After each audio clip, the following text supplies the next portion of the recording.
मो ना आरती Panigrahi महातारिणी SHG president थी 13 मसीह आम तो 7 वर्ष दीर्घ एसएचजी सुचारू रूपे मध्याह्न भोजन चलु मध्याह्न भोजन पैसा आमर श्री जगबंधु जेना हड़प कर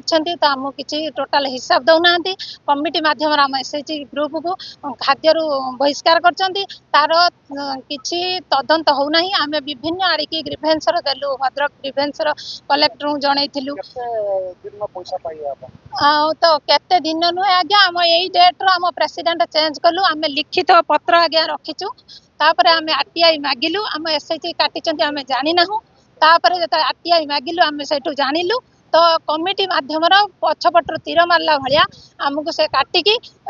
कमिटी मध्यम किसी तार रिजिन ना आम रिजिन किसी जनाऊना कि आमको किसी कहूना तो आम बाध्य आमको पिला हैरान करिया आमर मुख्य लक्ष्य नुहे आम प्राप्य आम पाइमु आम एसएचजी केमी काटी आम से बाबद सल्यूसन करें आम कथा जो कहीं न शुणिले तो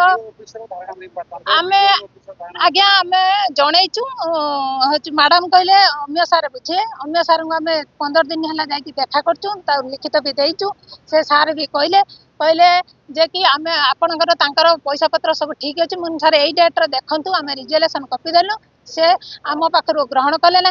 बाई पोस्टाल देलु कहले आड्रेस भूल ताक भी रिसीव कले ना तो विभिन्न प्रकार आमको असुविधार सम्मुखीन करूँ आम बाध्य हेलु आज एसएचजी मध्यम चापी पकईकि आम प्राप्यटा आम पाइबु केमिति सही आलोचना करिया।